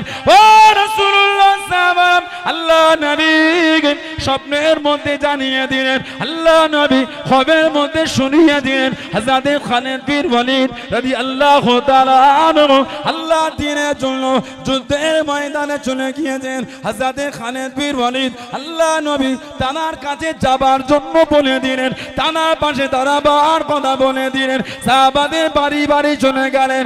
এই শব্দখানা ওনার বিবির কানে চলে গেল, ওনার বিবি শুনে ফেললেন, চিন্তিত হয়ে গেলেন, চিন্তার মধ্যে পড়ে গেলেন। ও যুবক, চিন্তা করতে করতে দেখতে পেলেন আল্লাহ নবীর চুল শনি বলা টুপি খারাপ বাড়িতে রেখে চলে গেলেন, ঘরেতে রেখে চলে গেলেন। ওই টুপিটাকে নিয়ে নিলেন, আল্লাহ নবীর সাহাবাদের কাফেলায় মিলে গেলেন, আল্লাহ নবীর সাহাবাদের দলে মিলে গেলেন, পিছনে পিছনে যেতে লাগলেন। আল্লাহ নবীর সাহাবারা দাঁড়িয়ে গেলেন, এই মহিলাকে তুমি, এই মহিলাকে তুমি আমাদের পিছনে পিছনে আসো। মহিলা জানিয়ে দিলেন, আমি অন্য কেউ নয়, আমি গোলাম হযরত খালিদ বিন ওয়ালিদ রাদিয়াল্লাহু তাআলা আনহু আলিয়াম। তানাকে ছেড়ে দিলেন, যুদ্ধের ময়দানে পৌঁছে গেলেন, যে যার জায়গায় চলে গেলেন। হুজুরের বিবি হুজুরের সামনে চলে গেলেন। আল্লাহ রাসূলের সাহাবী জিজ্ঞাসা করলেন, কে আপনি? পর্দার সেনা মহিলা, শরীরের নেকাব কানা শোনালেন, দেখতে পেলেন ওনার বিবি। তুমি যুদ্ধের ময়দানে, বিবি জানিয়ে দিলেন, আমার কাছে খবর গেল আপনি যুদ্ধের ময়দানে গেলে যাচ্ছেন। চিন্তিত হয়ে গেলাম, চিন্তার মধ্যে পড়ে গেলাম, খুঁজে খুঁজে দেখতে পেলাম আল্লাহ নবীর চুল শরী বলা টুপি খারাপ বাড়িতে রেখে চলে এসেছেন। ওই জন্য টুপি খারাপ আপনাকে দিতে এসেছি। ও যুবক, আল্লাহ রাসূলের সাহাবী হযরত খালিদ বিন ওয়ালিদ রাদিয়াল্লাহু তাআলা আনহু আল্লাহ নবী চুল শরীফওয়ালা টুপি খানা হুজুর আমার মাথাতে দিয়ে দিয়ে যুদ্ধ খানা শুরু করে দিলেন। আল্লাহ পাকের হুকুমে হযরত খালিদ বিন ওয়ালিদ রাদিয়াল্লাহু তাআলা আনহু যুদ্ধের ময়দানে জয়ী হয়ে গেলেন। জোরে বলুন সুবহান, আর একটু জোরে বলুন সুবহান। আল্লাহ নবীর চুল শরীফওয়ালা টুপি পরেছে, 150 বেশি যুদ্ধ করেছে, একটা তো হারেন নে, প্রত্যেকটাই জয়ী। জোরে বলে। উনিও চলে গেলেন 8ম হিজরি জঙ্গে মুতা বা মাউতা। 3000 সাহাবা, 3 জন সেনাপতি, হযরতে জাফর ইবনে আবি তালিব আর হযরতে আব্দুল্লাহ ইবনে রাওয়াহা। ইনারা হলেন আমার নবী পাকের কবি সাহাবা, কবিতা বলতেন। জোরে বলে। আল্লাহর রাসূল 10 থেকে 12-15টা খালি নবী পাকের কবি সাহাবা ছিলেন। হযরতে কাব বিন মালিক, হযরতে কাব বিন জুয়াইর, হযরতে জাফর ইবনে আবি তালিব, হযরত আব্দুল্লাহ ইবনে রাওয়াহা, হযরতে হাসান বিন সাবিত রাদিয়াল্লাহু তাআলা আনহুমা। আরেকজন ছিলেন হযরতে মা আয়েশা রাদিয়াল্লাহু তাআলা আনহা। উনিও আমার নবীকে নিয়ে কবিতা বলতেন। জোরে বলে। আর জোরে বলবেন না। 10 থেকে 12 জন কি কম বেশি 15 জন নবী পাক শুনতে ভালোবাসতেন। হযরতে হাসান বিন সাবিতকে নবী পাক ওনার জন্য নবাবে শরীফে একটা কাঠের মেম্বার করে দিলেন। হাসান, এই মেম্বারটা তোমার, এই মেম্বারে দাঁড়িয়ে কবিতা বলবে। প্রয়োজন যদি হয় আল্লাহ রুহুল কুদুস জিবরাইল পাঠিয়ে আল্লাহ তোমাকে সাহায্য করবে। বলেন আলহামদুলিল্লাহ। তুমি এই মেম্বারে দাঁড়িয়ে কবিতা বলবে। নবী পাক বললেন, হাসান তুমি খালি আমাকে দুনিয়ায় কবিতা শোনাচ্ছ, তুমি আল্লাহর জান্নাতে গিয়ে আমাকে কবিতা শোনাবে। জোরে বলবেন না। আর জোরে বলা যাবে না। নবীর কাছে গেলে হুজুর সারা জীবন তো বিরোধী করে গেল, সুযোগ যদি দিতেন একটা কবিতা বলতাম আপনাকে নিয়ে, আর মক্কার কুরাইশদের ঝাড় দিতাম। নবী হেসে ফেললেন, হাসান আমি নবী, আমিও কুরাইশ, তুমি কুরাইশকে ঝাড়লে আমি মনে হয় বাদ যাবো। ইয়া রাসূলুল্লাহ বিয়াদই মাপ চাই। হুজুর আটার মধ্যে চুল পড়ে গেলে হুজুর চুলটা তুললে চুলের সাথে আটা ওঠে না। হুজুর ঝাড়বো কুরাইশদের, ওদের মধ্যে থেকে আপনাকে এমন করে বার করে আনবো আমি আপনার গায়ে লাগতে দেবো না। জোরে বলে। আর জোরে বলা যাবে না। শাইরের রাসূল নবীর কবি হযরতে হাসান বিন সাবিত রাদিয়াল্লাহু তাআলা ফতে মক্কার পরে হযরত কাব বিন জুয়াইর নবী পাকের দরবারে দাঁড়িয়ে গেলেন। কবিতা নবীর দরবার। পরে কথা বলি নুর ভাই। হযরতে নবী পাকের দরবারে ফতে মক্কার পরে দাঁড়িয়ে গেলেন। কবিতা হচ্ছে, নবীর দরবারে আছে চাদর মুড়ি দিয়ে। নবী পাক বললেন, সব সাহাবাদের ওয়াজ করছে, উনি চাদর জড়িয়ে বলছে, হুজুর এই অমুক অমুক ব্যক্তি যাদের কথা আপনি বলেছেন তারা যদি এসে মাপ চায় আপনি মাপ করবেন। নবী পাক বলে দিলেন, এসেই যখন পড়েছো পর্দার আড়াল থেকে কেন? সুবহানাল্লাহ বলবেন। উনি নিজে মুসলমান হবে, আগে নিজেকে লুকিয়ে নবীর কাছে 2-3 জন সাহাবার পিছন দিয়ে বলছে, হুজুর ওরা যদি এসে মাপ চাই মাপ করবে। নবী বলছে, এসেই যখন পড়েছো লুকিয়ে কেন, সামনে আসো। উনি নবীর কাছে গিয়ে মুসলমান হয়েছে। বলুন না সুবহানাল্লাহ। অনেকক্ষণ নবীর কাছে বসলেন, বেশ কিছুক্ষণ বলে হুজুর এটা আপনাকে এলো কবিতা বলবো। সারা জীবন বিরোধী করেছি, এবার মনটা চাইছে কবিতা শোনাবো। নবী সাহাবাদের বলেন, সুন্দর করে চাদর বিছিয়ে দাও। সুন্দর করে বিছানা হয়ে গেল। সাহাবী কবিতা বলতে বলতে নবী পাকের দিকে তাকিয়ে বলে, লিআন্নাহু কানা নূরান, নিশ্চয়ই আপনি হচ্ছেন নূর। জোরে বলে। আর জোরে বলা যাবে না। আল্লাহ রাসূল এত খুশি হলে, নবী পাকের নূরের বাদান শরীফে একটা চাদর ছিল, চাদর ওটাকে নবী ছুঁড়ে দিয়েছিলেন। উনি চাদরটা রেখেছেন বুকে, ইন্তেকালের আগে পর্যন্ত চাদরটা বুক থেকে সরাননি। মাঝে মাঝে চাদরটা শরীর থেকে বুক থেকে সরালে কিতাব এসেছে উনি বলেছেন যেন মনে হলো আমার বুক থেকে কি যেন হালকা হয়ে গেল। উনি ইন্তেকালের পরে হযরতে আমিরে মুআবিয়া রাদিয়াল্লাহু তাআলা আনহু 20,000 দিনার দিয়ে ওই চাদরটাকে উনি হাদিয়া করেছিলেন। বলুন না সুবহানাল্লাহ। সেই নবী পাকের সাহাবী হযরতে জাফর ইবনে আবি তালিব, আব্দুল্লাহ ইবনে রাওয়াহা আর যায়েদ ইবনে হারেসা 3 জনকে সেনাপতি করে নবী পাঠিয়ে দিলেন, যাও 8ম হিজরি জঙ্গে মুতা বা মাউতার যুদ্ধ। সাহাবারা কম বেশি 1 মাসের অধিক কালে হেঁটেছিলেন। হেঁটে হেঁটে হেঁটে হেঁটে গেলেন ইরাকের বাদশা রোম সাম্রাজ্যের বিরুদ্ধে। আল্লাহ নবী নববী শরীফে বসে গেলেন। ও যুবকেরা, আল্লাহ নবী চোখ ভরা পানি এলে কেঁদে কেঁদে জানিয়ে দিয়েছিলেন, ও বাবা সাহাবারা, আমার অমুক সাহাবী শহীদ হয়ে গেল, আমার অমুক সাহাবী চলে গেল। আল্লাহ নবী চোখ ভরা পানি এলে কেঁদে কেঁদে জানিয়ে দিয়েছিলেন, ও বাবা সাহাবারা, আমার যায়েদ ইবনে হারেসা রাদিয়াল্লাহু তাআলা আনহু শহীদ হয়ে গেল বাবা, আমার যায়েদ ইবনে হারেসা শহীদ হয়ে গেল বাবা। যুদ্ধে ঝান্ডা খারাপ, যুদ্ধে পতাকা খারাপ, আমার চাচা তোমার হযরতে জাফর ইবনে আবি তালিব, হযরতে জাফর ইবনে আবি তালিব রাদিয়াল্লাহু তাআলা আনহু যুদ্ধে ঝান্ডা খানা ধরেছে আল্লাহর দ্বীনের জন্য, আল্লাহর ইসলামের জন্য যুদ্ধখানা চালিয়ে যাচ্ছে। আল্লাহ নবীর নূরে চক্ষু মোবারক থেকে টপ টপ করে পানি পড়ে। ও যুবক, আল্লাহ নবী কেঁদে কেঁদে জানিয়ে দেন, ও বাবা সাহাবারা, আমার যায়েদ ইবনে হারেসা, আমার যায়েদ ইবনে হারেসা চলে গেল, আমার জাফর ইবনে আবি তালিব যুদ্ধে ঝান্ডাখানা ধরেছে, ডান হাতে করে তুলে ধরে যুদ্ধখানা চালিয়ে যাচ্ছে। ও বাবা সাহাবারা, আমার জাফর ইবনে আবি তালিবের ডান হাত খানা কিনে গেল, আমার জাফরকে দমাতে পারলো না, আমার জাফরকে আটকাতে পারলো না। আমার জাফর যুদ্ধে ঝান্ডা খারাপ বাম হাতে করে নিয়ে যুদ্ধখানা চালিয়ে যাচ্ছে, যুদ্ধখানা করে যাচ্ছে। আল্লাহ নবী চোখ ভরা পানিলে কেঁদে কেঁদে জানিয়ে দিয়েছিলেন, ও বাবা সাহাবা, আমার জাফর বাম হাত কানা কেটে দিল, আমার জাফরের ডান হাতটা কেটে দিল, বাম হাতে করে ধরলো বাবা, আমার জাফরের বাম হাত কানা কেটে দিল, আমার জাফরকে দমাতে পারলো না, আমার জাফরকে আটকাতে পারলো না।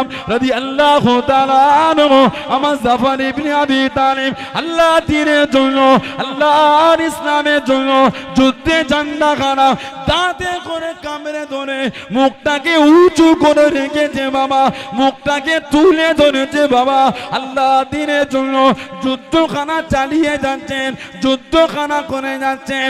ও যুবক, আল্লাহ নবী চোখ ভরা পানিলে কেঁদে কেঁদে জানিয়ে দিয়েছেন, ও বাবা সাহাবারা, আমার জাফরের শরীর থেকে মাথাটা আলাদা হয়ে গেল, আমার জাফর শহীদ হয়ে গেলেন, আমার জাফরের ডান হাত কানা কেটে দিল, আমার জাফরের বাম হাত কানা কেটে দিল।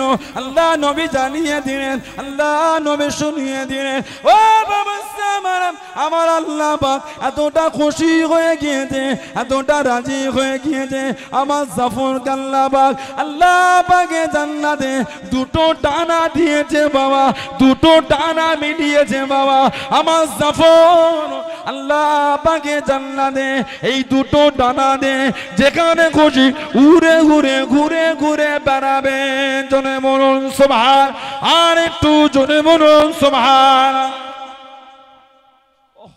ডান হাতে করে যুদ্ধ করছেন, ডান হাত কেটে দিল, ঝান্ডা বাঁ হাতে করে দিয়েছে, বাম হাতও কেটে দিয়েছে, মুখে করে কামড়ে উঁচু করে রেখেছে। জোরে বলে, আর জোরে বলা যাবে না।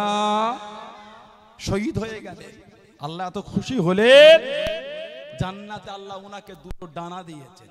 হযরতে জাফর ইবনে আবি তালিব রাদিয়াল্লাহু তাআলা আনহু নবী পাকের চাচাতো ভাই, শেরে খোদা হযরতে আলীর ভাই ছিলেন রাদিয়াল্লাহু তাআলা আনহু।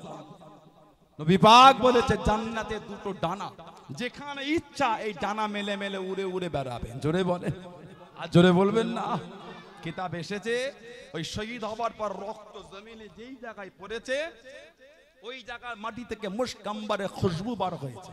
আজও হুজুরকে যেখানে দাফন করা আছে মাজার শরীফের 4টে খুঁটির মধ্যে একটা খুঁটিতে আজও নাক দিয়ে শুকলে আজও মুশক আম্বরের সুগন্ধটা আজও পাওয়া যায়।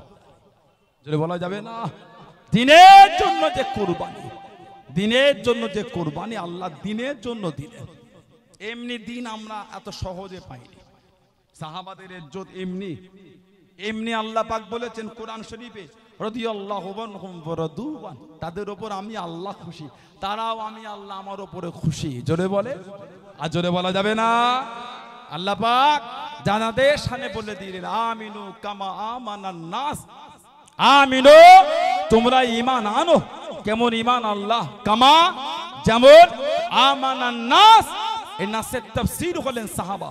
যেমন ঈমান আমার হাবিবের সাহাবারা এনেছেন ওই রকম ঈমান তোমরা আনো। সাহাবাদের ঈমানের প্রশংসা আমার আল্লাহ কোরআনে করেছেন। জোরে বলে, আর জোরে বলা যাবে না। যে সাহাবাদের শান আল্লাহর রাসূল বলেছেন, আল্লাহ নবী বলেছেন, লা তাসুব্বু আসহাবি, এ দুনিয়ার মানুষ তোমরা আমার সাহাবাদের গাল দিও না। লা তাসুব্বু আসহাবি, সাহাবাদের গাল দিও না। ওয়াল্লাহ ওয়াল্লাহ ফি আসহাবি, এ দুনিয়ার মানুষ সাহাবাদের নিয়ে কিছু বলা লাগে আল্লাহকে ভয় করো। আসহাবি কান নুজুম, আমার সাহাবারা হলেন আকাশের তারার নাই। জোরে বলে। তারপরও আমাদের সমাজে আরবি মাসের প্রথম মাস মুহররম মাস এলে কিছু কাফের দেখতে পাবেন। মুহররম মাসে কিছু কাফের দেখবেন যারা সাহাবাদের নাম ধরে ধরে গাল দেয়। নাউজুবিল্লাহ বলে। আমি নিজে কানে শুনেছি, গল্প করতে আপনার কাছে আসি। কি বলছি জানেন? আশহাদু মানে আমি সাক্ষী দিচ্ছি। আশহাদু সাক্ষী দিলাম, লাআনাহুমুল্লাহ আবু বকর ওমর উসমান রাদিয়াল্লাহু তাআলা, আমি সাক্ষী দিচ্ছি এই যে তিনজন সাহাবার নাম বললাম এনাদের উপর আল্লাহর লানত। নাউজুবিল্লাহ বলে। জোরে বলতে পারেন না?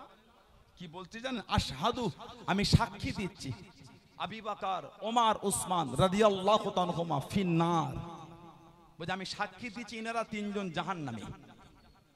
জোরে বলে। আস্তাগফিরুল্লাহ বলতে পারেন না? এই যার বিশ্বাস এটা হবে তার ঈমান আছে বলে মনে হয় আপনাদের? এটা হ্যাঁ হোদা জানাদের নাম ধরে নবী বলেন জান্নাতি। আমার আবু বকর জান্নাতি, আমার ওমর জান্নাতি, আমার উসমান জান্নাতি রাদিয়াল্লাহু তাআলা। জোরে বলে। বুখারী শরীফে একটা বাব আছে মানাকিবে উসমান ইবনে আফফান, মানাকিবে উসমান ইবনে আফফান বুখারী শরীফে এসেছে রাদিয়াল্লাহু তাআলা। খুলে দেখেন নবী পাক একজন সাহাবীকে নিয়ে একটা খেজুরের বাগানে গেলেন। খেজুরের বাগান, আল্লাহ রাসূল খেজুরের বাগানের ভিতরে যাচ্ছে। সাহাবীকে বলে এই দরওয়াজার কাছে দাঁড়াও, কেউ এলে ভিতরে ঢুকতে দেবে না। সাহাবী দাঁড়িয়ে আছে নবী পাক খেজুরের বাগানে। হঠাৎ করে কে যেন বাইরে দাঁড়িয়ে বলছে, ইয়া রাসূলুল্লাহ আমি কি ভিতরে আসতে পারি? সাহাবী বলে, হুজুর কে যেন ভিতরে আসার অনুমতি চাইছে। নবী পাক বলে, ওনাকে ভিতরে আসতে দাও, ওনাকে জান্নাতের সুসংবাদ দাও। দরজা খুলে গেল। যিনি টুক টুক টুক টুক করে ঢুকলেন উনি হলেন হযরত আবু বকর সিদ্দিক রাদিয়াল্লাহু তাআলা আনহু। জোরে বলো। আর জোরে বলা যাবে না। আবার কিছুক্ষণ পর আবার কে দাঁড়িয়ে গেল, হুজুর আমি কি ভিতরে আসতে পারি? নবী আবার নবীকে সাহাবী বলে, হুজুর কে যেন আসার অনুমতি চাইছে। নবী বলে, ওনাকে ভিতরে আসতে দাও, ওনাকে খবর দাও, উনিও জান্নাতি। দরজা খুলে গেল। যিনি টুক টুক টুক টুক করে ঢুকলেন উনি হলেন হযরত ওমর রাদিয়াল্লাহু তাআলা। জোরে বলুন। আবার কিছুক্ষণ পর আবার কে যেন দাঁড়িয়ে গেল, হুজুর আমি কি ভিতরে আসতে পারি? সাহাবী বলে, ইয়া রাসূলুল্লাহ আবার কে যেন ভিতরে আসার অনুমতি চাই। নবী এটা শুনে কিছুক্ষণ চুপ করে গেলেন। খানিকক্ষণ পরে বলে, উনাকে ভিতরে আসতে দাও, উনাকে সংবাদ দাও, উনিও জান্নাতি। 3 নম্বর দরজা খুলে গেল।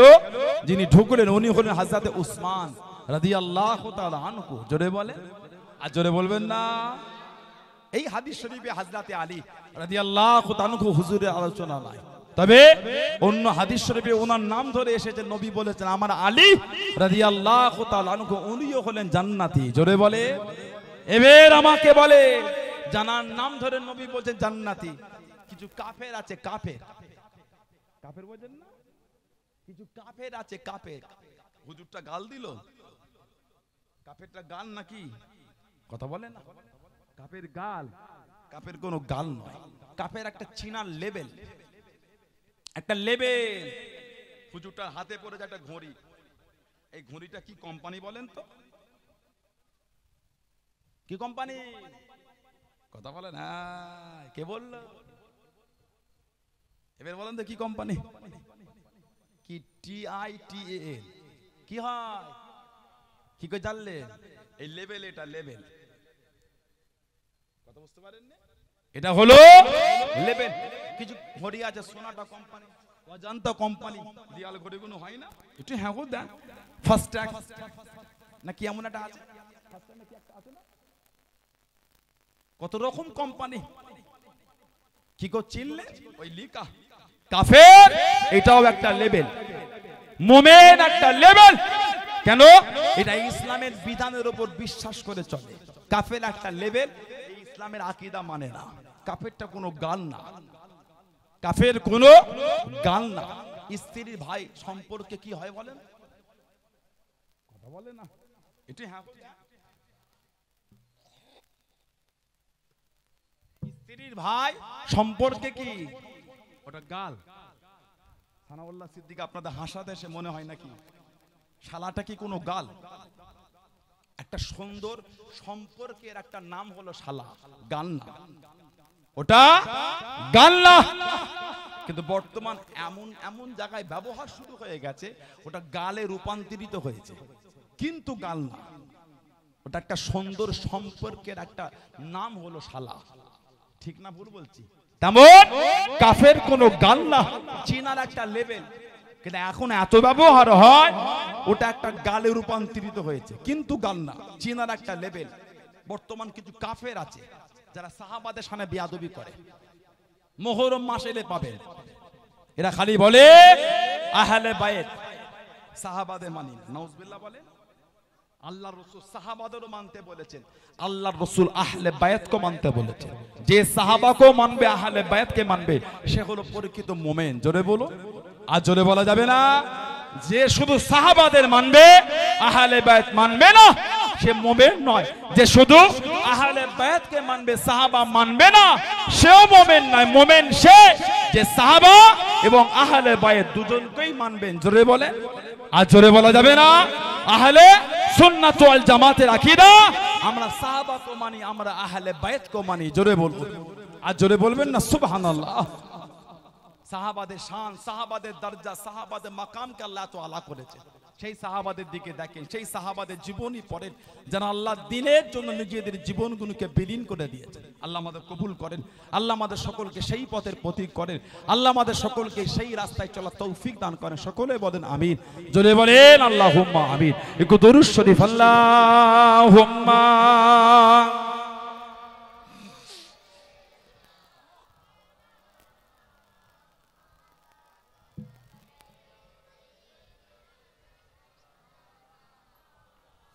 আল্লাহুম্মা সাল্লি আলা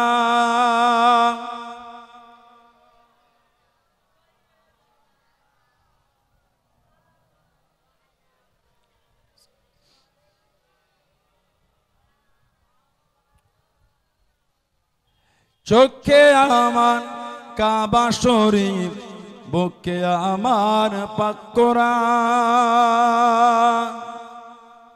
চোখে আমার কাবা শরীফ, বুকে আমার পাক কোরআন। কোথায় গেলে পাবো নবীকে, কোথায় গেলে পাবো নবীকে, বলে দাও গো মেহেরবান।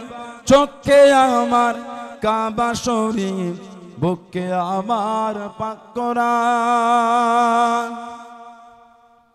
ঘুমিয়ে আমি স্বপ্ন দেখি, কে জানো কি বলতেছেন। ঘুমিয়ে আমি স্বপ্ন দেখি, কে জানো কি বলতেছেন। একটি উজ্জ্বল পিণ্ডর ছবি আমার চোখে ভাসতেছে, একটি উজ্জ্বল পিণ্ডর ছবি আমার চোখে ভাসতেছে। কিসে ও যে বলো একেবার, কিসে ও যে বলো একেবার, বলে দাও গো মেহেরবান। চোখে আমার কাবা শরীফ, বুকে আমার পাক কোরআন। ফেরেশতারা এসে বলেন, আজকে মোদের খুশির দিন। দাঁড়ার বুকে তাশরীফ আনবেন রাহমাতাল লিল আলামিন। জোরে বলুন না সুবহানাল্লাহ। আর জোরে বলা যাবে না। আর কদিন পরে তো রবিউল আউয়াল শরীফ, বলেন আলহামদুলিল্লাহ। জোরে বলেন আলহামদুলিল্লাহ। ফেরেশতারা এসে বলেন, আজকে মোদের খুশির দিন। দাঁড়ান বুকে তাশরীফ আনবেন রাহমাতাল লিল আলামিন। কিসে ও যে বলো একেবার, কিসে ও যে বলো একেবার বলে দাও গো মেহেরবান চোখে আমার কাবা শরীফ বুকে আমার পাক কোরআন আল্লাহুম্মা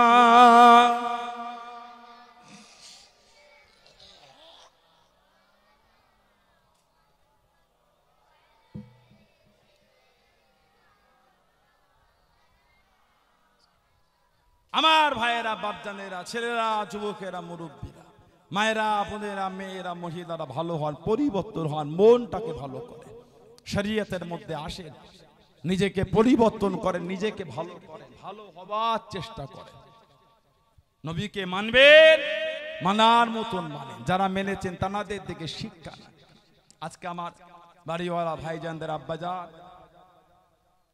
আল্লাহ পাকের ডাকে সারা দিয়ে আখিরাতে মানুষ পরকালে মানুষ বিগত অনেক বছর আগেই চলে গিয়েছে তানার রুহের মাগফিরাতের উদ্দেশ্যে দোয়া সাথে সাথে আমাদের প্রত্যেকের বংশে মায় মুরব্বী যারা কবরবাসী হয়ে গেছে সকলের রুহের মাগফিরাতের উদ্দেশ্যে দোয়া এদিন কিন্তু আপনার আমার জন্য অপেক্ষা এদিন আপনার আমার জন্য অপেক্ষা কত কয়েকদিন আগে পেপারে দেখলাম আবার নাকি সেই কি ঘুরে আবার আসছে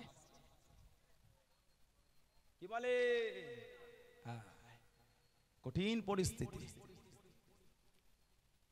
করোনা আবার নাকি ঘুরে আসছে বলছে আমি গতকালকে ফিরলাম গুজরাট থেকে আহমেদাবাদ এয়ারপোর্টে জালতি লাগাও এতদিন জালতি চলছিল আবার বলে জালতি আবার শুরু হয়ে গেছে খুব তাড়াতাড়ি অফারটা সমাজে ঢুকছে অফার মসজিদ হুড়হুড় করে ভরে যাবে দেখবে প্রথম বছর মসজিদে মারামারি হতে খালি বাকি আছে আপনাদের সুরিয়ায় হয়েছিল কথা বলে না হয়নি ঠিক বলছেন সেই লিস্ট টাঙিয়ে দিল এই 7 জনের বেশি নামাজ পড়বে না হ্যাঁ এবার হ্যাঁ হলো কি বলে এই কজনের বেশি মসজিদে আসবে না কঠিন ব্যাপার খালি হাত গুটোতে বাকি সবাই মিলে মসজিদ তোমরা খালি নামাজ পড়বে মানে আমরা পড়ব সবার নামাজ পড়লে পরে দু হাত দূরে দাঁড়াবি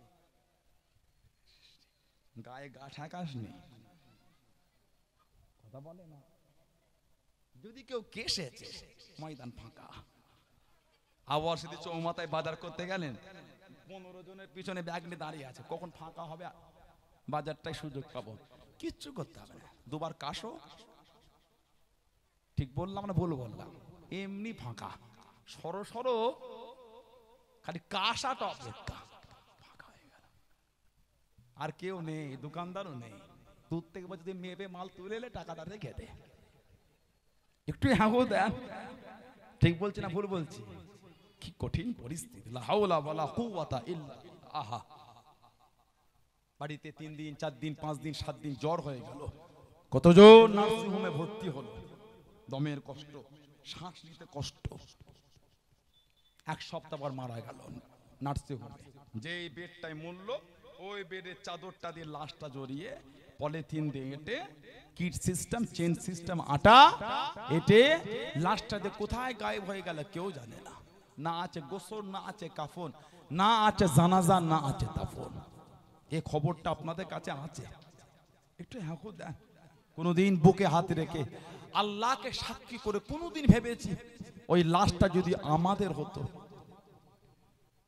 ওই লাশ যদি আমাদের হতো না আছে গোসল না আছে কাফন না আছে জানাজা না আছে দাফন তারপরেও কি মনটা একটু চাই না ভালো হয়ে যায় যা করেছি এবার তো ভালো হয় কে বলল আপনাকে আল্লাহ মাফ করবেন না আল্লাহ পাক মাফ করবেন বলে তো ওই আয়াতটা দিয়েছেন লা তাকনাতু মির রাহমাতিল্লাহ সুবহানাল্লাহ বলে আর জোরে বলতে পারলেন না বললেন না আলহামদুলিল্লাহ আল্লাহ পাক যদি মাফ না করতে আশা দিতেন আশা আমার আল্লাহর ওয়াদা সত্য না মিথ্যা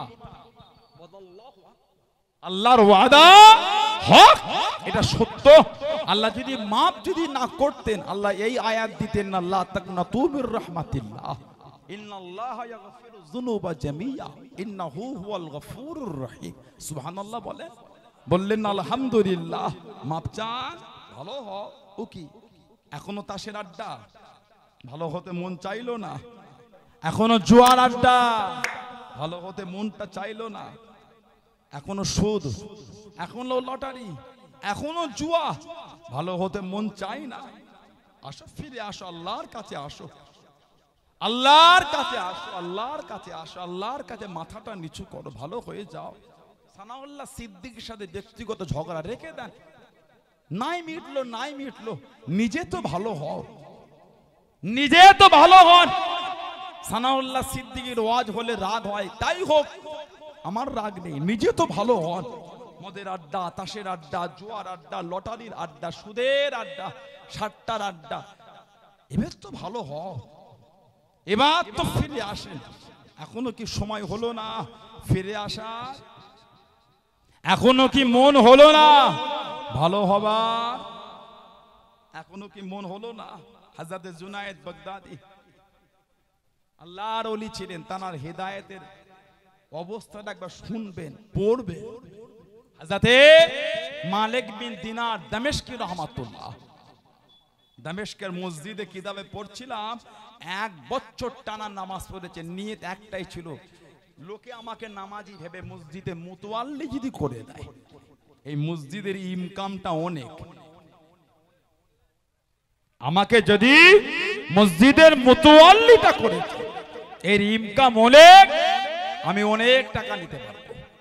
1 বছর নামাজ পড়েছে, কেউ ফিরেও দেখে। আস্তে রাত্রির নামাজ পড়ে মসজিদ থেকে বার হচ্ছে, একটা আওয়াজ এসে গেল, এখনো কি সময় হলো না একটা সেজদা খালেস দিল আল্লাহকে করবে? এখনো কি সময় হলো না একটা সেজদা খালেস দিয়ে আল্লাহকে করবে? হযরত মালিক বিন দিনার দামেস্কি রহমাতুল্লাহ দাঁড়িয়ে ঝরঝর করে কেঁদে ফেললেন, আল্লাহ, আমি আপনার কাছ থেকে ঘুরে ঘুরে ঘুরে ঘুরে বেরিয়েছি, আল্লাহ আপনি আমাকে ডাকলেন, আর বাড়ির দিকে গেলেন না, আবার মসজিদে গিয়ে সিজদায় পড়ে জার জার হয়ে কাঁদলেন। এত কাঁদা কেঁদেছেন, কিতাব এসেছে সিজদার জায়গাটা পানিতে ভিজে গেল, ফজরের আজান হয়ে গেল, কান্না বন্ধ হচ্ছে না, সুন্নত পড়ে ফরজ পড়ে কেঁদেই যাচ্ছে।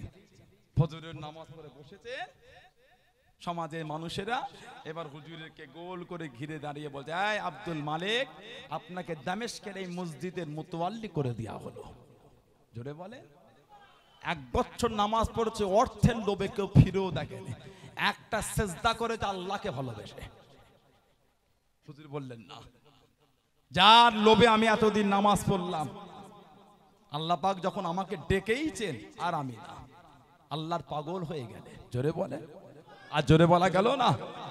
এখনো কি আমার আপনার সময় হলো না আল্লাহর কাছে মাথাটা নত করা? এখনো কি সময় আসে না ভালো হবা?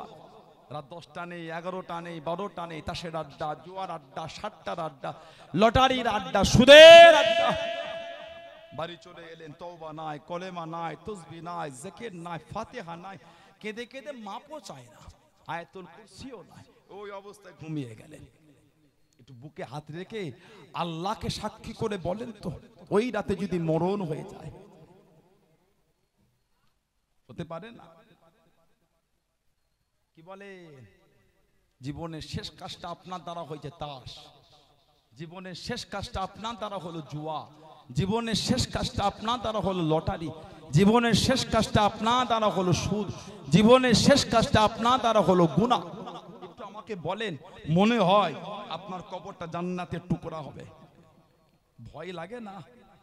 ভয় হয় না? আমাদের সমাজে কিছু ভাই আছে, শরাব পান করে রাত 10টা নে, 11টা নে, 12টা নে ঘরে চলে আসে, ওই অবস্থায় ঘুমিয়ে পড়লো, তওবা নাই, কলেমা নাই, তাসবিহ নাই, জিকির নাই, ফাতিহা নাই, আয়াতুল কুরসি নাই, কিচ্ছু নাই, ওই অবস্থায়। বলে, ওই রাতে যদি মদখোরটার মরণ হয়ে যায়, হতে পারে না? হতে পারে না? লাশটাকে সুন্দর গোসল দিয়ে, সাদা কাপড় দিয়ে জড়িয়ে, কাপন পরিয়ে, একটু গোলাপ পানি ছিটায়, একটু কর্পূর ভেঙে ভেঙে দেয়, একটু আতর মাখায়। কত আতর মাখাবে, কত গোলাপ পানি, কত কর্পূর দেবে, মদখোরের মুখ থেকে মদের গন্ধ বন্ধ হবে না। নাউজুবিল্লাহ বলে, ভয় হয় না? সুরিয়া গ্রামে 16 আনা কবরস্থানে গিয়ে দেখেন, সব কাতার দিয়ে শুয়ে আছে। কিছু কিছু কবরে গিয়ে দেখবেন, কবরে বাঁশগুলো সব ভেঙে নেমে গেছে। কথাটা ঠিক বলছি না ভুল বলছি? গিয়ে দেখ, গিয়ে যা, বালু দিয়ে ভরাট করারও কেউ নাই, মাটি দিয়ে পূরণ করার কেউ নাই। গিয়ে দেখেন রাতের অন্ধকারে কবরের লাইটটা মেরে দেখবেন শিয়াল কবরে ঢুকে ঝুপটি মেরে বসে আছে। একদিন আমরাও গিয়ে তানাদের কাছে শোবো, যাবো কোথা? আমাদের কবরের বাঁশটা একদিন ভেঙে ঢুকে যাবে। আহা, ভয় হয় না? চোখটা কি পানিতে ভরে যায় না আমাদের? মনটাকে নরমও হয় না? সেই গুনাহ, সেই মদ, সেই জুয়া, সেই তাস, সেই লটারি, সেই নোংরা, সেই ঝগড়া, সেই হারাম, মনটা কি চাই না আমি একটু ভালো হয়ে যাই? নিজের মনও কি ধিক্কার আসে না? আল্লাহর রাস্তায় বলি, হাত জোর করে বলি, ভালো হয়ে যান। নাজাতের কোনো জায়গা নেই। যা ভাবছি তা নয়। কি ভাবলেন? কবর 3.5 হাত, গেলে বুঝবো কবরটা কি, গেলে বুঝবো। আল্লাহ পাক আমাদের বোঝার তৌফিক দেন। আল্লাহ আমাদের হেদায়েত নসিব করে দেন। বলেন না আমিন? জোরে বলেন আল্লাহুম্মা আমিন। জোরে বলেন আল্লাহুম্মা। জায়গা হচ্ছে না বলে চেপে চেপে একটু আসে, একটু চেপে আসেন, আগে আসে। মেজো ভাইজান হুজুর কিছুক্ষণ মধ্যে আসবে, বেশি রাত তো হবে না। হ্যাঁ, তাহলে বেশি রাত তো হবে না, একটু আগে আগে আসে, একটু চেপে চেপে বসেন, আসে। আপনার পীরের আওলাদটা এলো, এদিকে আপনাদের রাত। সানাউল্লাহ সিদ্দিকী সুরিয়া গ্রামে আসাতে কাদের কাদের রাগ, হাত তোলেন তো। রাগ হয়েছে কাদের কাদের? একটু নামাতে বললাম, ওটাই বললাম নামাতে। লোকজন বিরক্ত হইলে অসুবিধে তো। তকবীর দেখি, নারাই তকবীর। এতক্ষণ ধরে এই হলো হুজুরটা, নারাই তকবীর। আজ জোরে হলো না নারাই তকবীর? নারাই তকবীর, নারাই তকবীর। সিলসিলায়ে মুজাদ্দিদুজ জামান, সিলসিলায়ে মুজাদ্দিদুজ জামান। ফুরফুরা শরীফে দাদা পীরে দরবারের মুরিদ মুতাকিদিন গো, আহলে সুন্নাত ওয়াল জামাত, আহলে সুন্নাত ওয়াল জামাত। নারায়ে তাকবীর, নারায়ে তাকবীর। বলেন আলহামদুলিল্লাহ। আমার ভাইয়েরা, বাপজানেরা, ছেলেরা, যুবকেরা, মুরব্বীরা, যারা ভালো হয়েছে দেখেন, ভালো হয়েছে আল্লাহর ওলি, আল্লাহ পাকের নেক বান্দা হযরতে বিশর আল হাফি রাহমাতুল্লাহ। বলুন না সুবহানাল্লাহ। হযরতে বিশর হাফি মানে মাথা খোলা পাও খোলা, মাথা ফাঁকা পাও ফাঁকা, হাফি। ওনার নাম হলো হযরতে বিশর। জীবনটা মদের আড্ডা, তাসের আড্ডা, নোংরা জায়গায় কাটালে। দুরকম বর্ণনা। রাস্তাতে হেঁটে হেঁটে যায়, একটা কাগজের চিরকুটি পেলে, মনটার মধ্যে হলো কিসের কাগজ একটু দেখি। কাগজটা তুলে খুলে দেখে লেখা আছে আল্লাহ, আমার আল্লাহর নাম। জোরে বলে, ওটাই হেদায়েতের ওসিলা। সুবহানাল্লাহ বলবেন না? যারা আমার এর মধ্যে খারাপ খারাপ ভাই কিছু আছো, খারাপ কাজ করেন, এই যে এসে বসেছে, মনে করেন আল্লাহ আপনাকে ভালো করবেন বলে এনে বসিয়েছে। আর গুনাহ করো না। এখানে বসে মনে মনে তওবা করে নেন, আমি আর গুনাহ করব না। আল্লাহ আমাকে জান্নাতের বাগানে জান্নাতি সেজে বসিয়েছে। আলহামদুলিল্লাহ বলে ভালো হয়ে যান। আল্লাহ আমাদের ভালোবাসে বলেই বসিয়েছে। সুবহানাল্লাহ বলে, বললেন না আলহামদুলিল্লাহ? জোরে বলেন আল্লাহুম্মা আমিন। আর একটা বর্ণনা এসে দেখেন লোহার টুকরো পেলেন, লোহা, যাতে লেখা আছে আল্লাহ। কাগজে লেখা আছে আল্লাহর নাম, বিসমিল্লাহির রহমানির রহিম।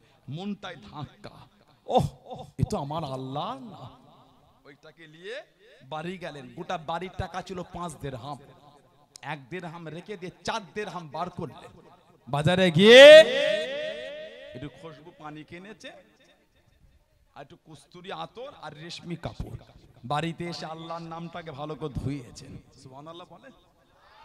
রেশমি কাপড় দিয়ে জড়িয়ে, কস্তুরি সুন্দর খুশবু মাখিয়ে, সম্মান করে ভালোবাসা দিয়ে উঁচুতে রেখে দিয়েছেন। দুরকম রিওয়ায়াত। একরকম শরীরটা কমজোর মনে হচ্ছে, বাড়িতে শুয়ে পড়েছেন। বাড়িতে আল্লাহ পাকের তরফ থেকে ইলহাম হয়ে গেল, বিশাল তুমি আমার নামকে খুশবুদার করেছো, আমি আল্লাহ তো খুশি হয়ে গেছি, তোমার নামটাকে আমি আল্লাহ খুশবুদার করে দিলাম। বিশাল তুমি আমার নামকে তাজিম করেছো, আমি আল্লাহ খুশি হয়ে তোমার নামে সম্মান বাড়িয়ে দিলাম। জোরে বলে। অন্য বর্ণনা এসেছে আল্লাহ পাকের নামটা রেখে দিয়ে আবার মদের আড্ডায় গেছে, নেশা করে শুয়ে আছে। নেশা করে শুয়ে আছে। হযরতে হাসান বসরি রাহমাতুল্লাহ সেই জামানা বড় বলি আল্লাহর তরফ থেকে হুকুম হয়েছে, উনি চলে গেলেন, মদের আড্ডার বাইরে দাঁড়িয়ে আছে, আর লোক ঢুকতেও পারে না বেরোতে পারে না। আমার হুজুর কেবল আব্বাজান হুজুর যদি এই সুরিয়া গ্রামে বাজারের ওই মুখটার দিকে যেখানে ছেলেগুলো বসে বিকালে তাস খেলে, পুরপুরা শরীফের হুজুর কেবলাদের মধ্যে কেউ যদি ওই খেনটা এসে দাঁড়ায় বিকালে, ভেতরে যারা ঢুকেছে তারা বেরোতে পারবে? আর বাইরে যে কোনো ভুল মাত করে ঢুকবে বলে যেতে পারবে? হুজুরদের ইয়ে আছে। এই না হুজুর তেমন, তবে আপনি এখানে কি করছেন? কঠিন জায়গা, বর্ডারে বেরিয়েছেন। হযরতে হাসান বসরি বর্ডারে, লোক ঢুকতেও পারে না, বেরোতে